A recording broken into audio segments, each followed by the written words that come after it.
पूरे 15 साल तक रोज सुबह उठकर अपने बाल कम होते देखना कितना पेनफुल हो सकता है। और कभी कभी सड़क पे चलते रहते हैं तो कोई बहुत पुराना रिश्तेदार मिल जाता है। वो सीधा पूछता है बच्चे कैसे हैं। अब बच्चे तो यहाँ शादी नहीं हुई है बच्चे कहाँ से बताया जाए कि बच्चे कैसे हैं। मेरे से बड़ा भाई है एक तो वो और मैं बाइक पे जा रहे थे अभी कुछ दिन पहले। तो मेरे बड़े भाई को देख करके बच्चे करते हैं कि भैया नमस्ते, फिर मेरी तरफ देखो अंकल नमस्ते। लड़कियां को ये नहीं कहेंगी अंकल नमस्ते, पहले आगे आगे बढ़ो। ये हैं अभिषेक। मेरा नाम अभिषेक है, मेरी एज 36 है। इनका हेयर फॉल 2010 में शुरू हुआ था। मैं दिल्ली में अपनी पढ़ाई कर रहा था, तब से मेरा स्टार्ट हुआ था। इसे रोकने के लिए इन्होंने सब कुछ ट्राई किया। 15 साल में कहीं मैंने तेल लगाए, देसी नुस्खे इस्तेमाल किए मैंने, कहीं मैंने सीरम्स इस्तेमाल किए हैं इसमें, और शैम्पूज इस्तेमाल किए हैं मैंने, कहीं ब्रांडेड। QHT के बारे में सबसे पहले मेरे दोस्त ने बताया, जिसने यहीं से अपना ट्रीटमेंट कराया है। उसका रिजल्ट काफ़ी अच्छा आया था, तो उसने मेरे को बताया, मेरे को रिकमेंड करा। The main reason behind choosing this clinic that it's all about the trust.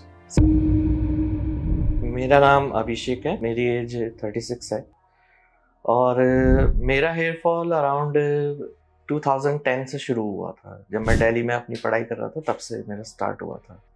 और 2026 ये पूरा आधे से ज़्यादा मेरे बाल झड़ चुके हैं। 15 साल में कहीं मैंने तेल लगाए, देसी नुस्खे इस्तेमाल किए मैंने, कहीं मैंने सीरम्स इस्तेमाल किए हैं इसमें, और शैम्पूज इस्तेमाल किए हैं मैंने, कहीं ब्रांडेड, और कई चीज़ें करी हैं। प्याज रगड़ना, प्याज लगाना, अदरक लहसुन का पेस्ट लगाना, कई नुस्खे आजमाए, लेकिन कुछ फ़ायदा नहीं हुआ। तो फाइनली मैंने सोचा कि hair transplant is the best. QHT के बारे में सबसे पहले मेरे दोस्त ने बताया, जिसने यहीं से अपना ट्रीटमेंट कराया है। उसका रिज़ल्ट काफ़ी अच्छा आया था, तो उसने मेरे को बताया, मेरे को रिकमेंड करा। फिर मैंने ऑनलाइन सर्च करा तो देखा इसके काफ़ी अच्छे रिज़ल्ट हैं। कई सेलेब्स ने यहाँ से कराया है, तो मेरे को लगा कि मेरे को एक बार जा कर के कंसल्ट करना चाहिए, मेरे को पता करना चाहिए कि क्या है। फिर जब मैं यहाँ पे आया, यहाँ पे डॉक्टर्स से कंसल्ट करा, तो डॉक्टर्स ने बताया कि क्या प्रॉब्लम है, किस तरह से है। तो उसके बाद मेरे को यकीन हुआ, उसके बाद मैंने चूज़ किया कि मैं QHT में अपना treatment. The main reason behind choosing this clinic that it's all about the trust. See, I have seen the result of my friend and a living example in front of me. So I only trust QHT. आंखों देखा सबसे अच्छा है, best example. छुआ हुआ, आंखों से देखा हुआ, उसके सर पे हाथ भी फेरा हुआ है, तो पता लगता है कि हाँ नकली नहीं है, कि उसने यहाँ से ट्रीटमेंट कराया है। पहले उसके काफ़ी अलग अलग सर पे पैचेस आए हुए थे, पीछे के साइड पे पैचेस थे, और फ्रंट से तो पूरा ही खाली था उसका। बीच बीच में से थे उसके थोड़े बहुत बाल, जैसे मेरे हैं। तो अब उसके ऑल ओवर सारा कवर है हेयर, काफ़ी डेंसिटी काफ़ी अच्छी है उसकी, और कर्ल हेयर है, वह शाइनिंग हेयर है, बहुत अच्छे लगते हैं उसके बाल अब। और उसकी एज भी कम लगती है, नेचुरल लुक आता है बिल्कुल पता नहीं लगता कि अगर वो बताता नहीं है किसी को कि मैंने ट्रांसप्लांट कराया, तो पता नहीं लगता उसका। जब उसने मेरे को बताया, तब मेरे को वो हुआ कि हाँ इसने ट्रांसप्लांट कराया, विग नहीं है। ऐसा कोई डाउट रिलेटेड नहीं है, बस थोड़ा सा एंग्जाइटी रहती है, हल्की सी एंग्जाइटी है, वो हर ट्रीटमेंट से पहले हर किसी को रहती है, because I don't know everything about the operation, वो how it will be. And बस ये रहता है कि बाद में फिर दोबारा से हेयर फॉल ना हो जाए, फिर दोबारा से झड़ने ना लगे, या मैं कभी कलर कराऊँ in future as per my as, तो ख़राब ना हो बाल ना, क्योंकि काफ़ी एंग्जाइटी रहती है। सी जब स्टार्टिंग में तो इतना पता नहीं चलता है जब बाल झड़ते हैं, लेकिन जब स्ट्रेंथ डेंसिटी कम होने लग जाती है बालों की, स्ट्रेंथ कम होने लग जाती है बालों की, तब लोग नोटिस करना शुरू करते हैं, तब लोग बताना शुरू करते हैं कि भाई गंजे हो रहे हो, कुछ कर लो। दुनिया भर के नुस्खे आ जाते हैं, जो हम चाहते भी नहीं है कि कोई हमको बताए, जो हमको पता भी होते हैं कुछ, तो वो भी लोग बताते हैं, लेकिन वो चीज़ लोग नहीं समझ पाते कि ये झड़ते ही जा रहे हैं। क्योंकि एक तो शायद हेरिडिटी ऐसी है, मेरे फादर भी बाल्ड थे, तो हेरिडिटी के हिसाब से भी हो सकता है, लेकिन समझ नहीं पाते। सोसाइटी को फेस करना थोड़ा, स्टार्टिंग में तो इतना प्रॉब्लम नहीं आता, पर धीरे धीरे धीरे जैसे आगे चलते जाते हैं, एज बढ़ती चली जाती है, सोसाइटी को फेस करना काफ़ी दिक्कत हो जाती है। ऊपर से जो एज हमारी नहीं होती उसका हम एजेड लगने लग जाते हैं। मैं एजेड लगने लग गया था अपने टाइम पे, आज भी लगता हूँ। कोई 40 इयर्स का बताता है, आई एम ओनली 36, तो कोई मैरिड बताता है। और कभी कभी सड़क पे चलते रहते हैं तो कोई बहुत पुराना रिश्तेदार मिल जाता है, वो सीधा पूछता है बच्चे कैसे हैं। अब बच्चे तो यहाँ शादी नहीं हुई है बच्चे कहाँ से बताया जाए कि बच्चे कैसे हैं। तो काफ़ी इश्यूज आते हैं, काफ़ी अंदर ही अंदर एक एम्बेरसमेंट रहता है ना, उतना कॉन्फिडेंस नहीं रहता उस टाइम पे। एक्चुअली वो क्या कहते हैं, रहता है कि जाना है हॉस्पिटल, जाना है, कोई ट्रीटमेंट है, तो ट्रीटमेंट नहीं बोल रहे, वो बोल रहे ऑपरेशन है बच्चे का, तो ऑपरेशन कराने जाना है, इसका बालों का ऑपरेशन है। बालों का कौन सा ऑपरेशन होता है, ट्रीटमेंट है। अब वही माइंड में बैठ जाता है कि बालों का तो ऑपरेशन होगा, यानी कि इंजेक्शंस लगेंगे, यहाँ डॉक्टर नर्सेस खड़े हो जाएंगे, चारों तरफ इंजेक्शंस ठूसेंगे और फिर एज अ बॉडी ट्रीट करेंगे वो लोग। तो काफ़ी यहाँ पे आकर बहुत चिल माहौल है, बहुत अच्छा माहौल है यहाँ पे, सब फ्रेंडली है यहाँ पे, सब अच्छा है, सब अच्छी से है। 10 महीने बाद खुद को, पहली बात तो थोड़ा सा उम्र मेरी कम लगेगी, ये तो मुझे पता है कि उम्र थोड़ी कम लगेगी, बाल थोड़े ठीक रहेंगे। I will be more confident at that time, my confidence will be high as compare to present. Confidence ठीक होगा, फेस कर पाऊँगा, लोगों से बात कर पाऊँगा, बंदियों से बात कर पाएंगे, लड़कियां को ये नहीं कहेंगी अंकल नमस्ते, पहले आगे बढ़ो, ठीक है ना। और मेरे से बड़ा भाई है एक, तो वो और मैं बाइक पे जा रहे थे अभी कुछ दिन पहले, तो मेरे बड़े भाई को देख करके बच्चे करते हैं कि भैया नमस्ते, फिर मेरी तरफ देखा है अंकल नमस्ते मैं छोटा हूँ और मेरे को अंकल बोलते हैं, तो ये इफेक्ट रहता है। तो 10 महीने बाद आई होप ऐसा नहीं होगा। Now I am going for my further process, okay, I will see you after my transplant, तब तक बाय।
मेरा नाम अभिषेक है।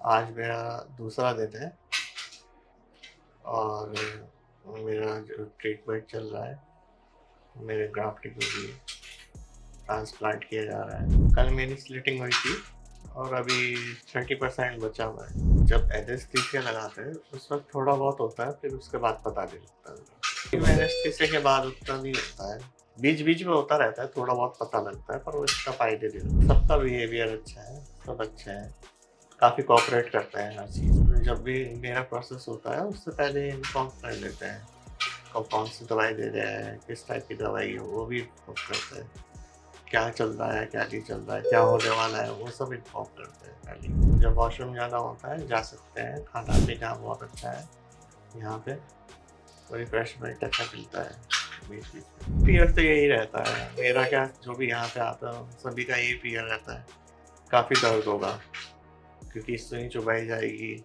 ऊपर से अगर किसी की 3000 से लेकर के 5000 ग्राफ्टिंग है, यानी कि 5000 बार सुई चुभाई जाएगी, ऐसा लगता है। तो ये तो सबसे बड़ा फियर रहता है यहाँ पे। फिर दूसरी बात कि कितना हम होश में रहेंगे कितना नहीं रहेंगे, कहीं ऐसा ना हो एनेस्थीसिया असर करेगा या नहीं करेगा, ये भी काफ़ी बड़ा फियर रहता है यहाँ पे।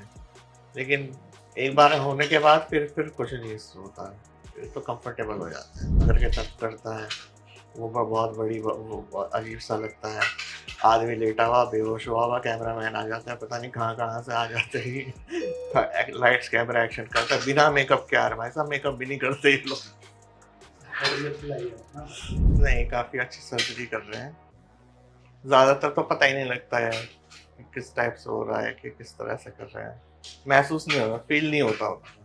बस सर्जरी तो काफ़ी अच्छा रहा, काफ़ी ठीक रहा, मतलब जैसा एक्सपेक्टेड था कि डर लगेगा या फिर बहुत पेन होगा, वो सब नहीं था।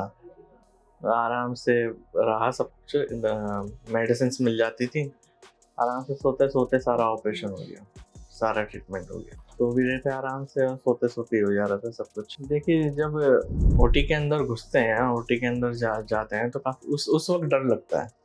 उस वक्त आई एम फ्रेंडली स्पीकिंग, उस वक्त घबराए हुए रहते हैं, लेकिन जिस तरह से स्टाफ ट्रीट करता है यहाँ पे कि लेट जाइए, कुछ नहीं होगा, आराम से हो जाएगा सब कुछ, बातचीत करते रहते हैं, बातचीत करते करते वो लोग कैन्यूला सब वगैरह सब कुछ लगा देते हैं। फिर कैन्यूला लगाने के बाद फिर वो जो इंसर्ट करते हैं दवाइयाँ, उनमें भी बिल्कुल भी दर्द नहीं होता, तो भी आराम से हो जाता है। फिर दवाइयाँ खिलाते हैं वो लोग, फिर लेटाते हैं आराम से, लेटाते लेटाते बातचीत करते रहते हैं, बताते रहते हैं कि अब हम इस तरह करने जा रहे हैं, अब हम आपकी क्या कहते हैं बाल को देखेंगे, अब हम आपके बाल को निकालेंगे, उस तरह से वो बताते हैं। सिर्फ एक हल्का सा थोड़ा सा पेन होता है उस वक्त, जिस वक्त क्या कहते हैं लोकल लगाते हैं ये लोग। लोकल लगाने के बाद फिर तो सब कुछ स्मूथ हो जाता है, फिर पता नहीं लगता, फिर कुछ भी पता नहीं लगता। हाँ, वो सब बताते हैं, वो सारा हैंड टू हैंड पहले भी बता देते हैं, पहले एक ब्रीफिंग कर देते हैं ठीक से। उसके बाद फिर जब ऑपरेशन होता है, जिस तरह ऑपरेट कर रहे होते हैं वो लोग, उस टाइम भी बताते रहते हैं कि अब हम स्लिटिंग करेंगे, अब हम ग्राफ्टिंग करेंगे, इस तरह से आपकी ग्राफ्टिंग होगी, ठीक है ना, अब हम लोकल लगाएंगे, आपका सारा सुन्न हो जाएगा, तो आपको प्रॉब्लम करने की ज़रूरत नहीं है। इनफैक्ट वो लोग कह देते हैं कि अब आप चाहें तो सो जाइए, रिलैक्स करिए, हम अपना काम करते रहेंगे, तो इतना प्रॉब्लम नहीं होता। बिहेवियर काफ़ी फ्रैंक था, बिहेवियर काफ़ी अच्छा था ओटी स्टाफ और डॉक्टर्स का, और काफ़ी चीज़ें कि छोटी छोटी चीज़ों पे वो लोग बारीकियों को नोट कर रहे थे। अभी बीच में एक पॉइंट मेरा एक ऐसा आया कि जहाँ पे मेरा बीपी काफ़ी थोड़ा हाई हो गया था, वो थोड़ा मैं सोच रहा था, काफ़ी स्ट्रेस हो गया था मुझे, तो वहीं के वहीं उन्होंने पूरा का पूरा ऑपरेशन रोक दिया कि नहीं, जब तक आपका बीपी नॉर्मल नहीं हो जाएगा हम फर्दर प्रोसीड नहीं करेंगे। और मात्र 1 घंटे के अंदर अंदर मेरा बीपी नॉर्मल हो, उसके बाद ही उन्होंने प्रोसीड करना, वरना उन्होंने कह दिया था हम पूरा डिले कर देंगे, हम छुएंगे ही नहीं इस चीज़ को। तो सेफ्टी को प्रायोरिटी देते हैं, ये सबसे अच्छी बात है। हाँ, बीच बीच में आपको ब्रेक्स मिलते रहते हैं, मान लो कि आपको वॉशरूम जाना है या बाहर थोड़ा इजी फील करना है, तो वो ब्रेक मिल जाता है। खाना टाइम पे मिल जाता है, यहाँ पे खाना बीच में मिलता है, अगर लंबा प्रोसेस है तो खाना भी बीच में आ जाता है, तो वो काफ़ी मेरे को अच्छा लगा कि हाँ चलो, हर चीज़ का यहाँ पे ओवरऑल ध्यान रखा जाता है। ऐसा नहीं है कि स्टाफ खा रहा है और पेशेंट वहाँ बैठा हुआ है, नहीं, अगर स्टाफ खा रहा है तो पेशेंट भी साथ में खा रहा है। अभी जब ट्रांसप्लांट ख़त्म हुआ है तो बस फिलहाल तो मेन प्रायोरिटी मेरी यही है कि जो भी इन्होंने मुझे इंस्ट्रक्शन दिए हैं उनको फॉलो करूँगा।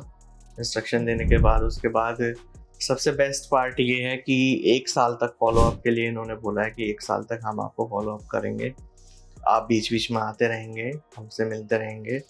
वो काफ़ी अच्छा है। मेडिसिन इन्होंने लिख के दिए हैं, कहीं 4-5 दिन तक का मेन परहेज रहता है, उसके बाद then you can live your normal life. Very positive, very confident. yesterday I saw myself in the mirror. The looks, basically the whole looks change when you feel more confident in that. So lots of dreams regarding that. Process बड़ा smoothly चलता है। और रही बात दर्द की, तो जैसे चींटी काटती है उस तरह से हल्का इंजेक्शंस का स्टार्टिंग में दर्द होता है, क्योंकि वो आपके एरिया को सुन करते हैं, आपके जो हेड है उसको वो लोग सुन करते हैं, उस वक्त हल्का थोड़ा सा दर्द रहता है। ऐसा कुछ नहीं है कि बाद में भी दर्द हो रहा है या फिर हम दर्द में दर्द में ही रह रहे हैं, ऐसा कुछ नहीं है, उतना दर्द नहीं होता है इसमें। इनफैक्ट जब एक बार सुन हो जाता है तो फिर दर्द का पता ही नहीं चलता। I will give 5 out of 5, क्योंकि मेरे अंदर जो मिथ्स थे वो सब वो हो गए, मेरे अंदर जो डाउट्स थे वो सब क्लियर हो गए। जिस तरह का मैंने प्रोसेस सोच के आया था वैसा बिल्कुल भी नहीं था। मेरे एक्सपेक्टेशंस बहुत लो थे, यहाँ काफ़ी हाई लेवल इन्होंने जो ट्रीट किया है मेरे को वो सब बहुत अच्छा। Thank you QH team.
Muzaffarnagar से हूँ। बहुत अच्छी बात बताई आपने। आप लड़ते नहीं हैं, हम सीधा मार देते हैं जान से। तो इतना टाइम वेस्ट नहीं करते वहाँ। आपसे बहुत प्यार है बाकी। ये क्या हो गया? ये वो हो गया, क्या बोलते हैं उसे?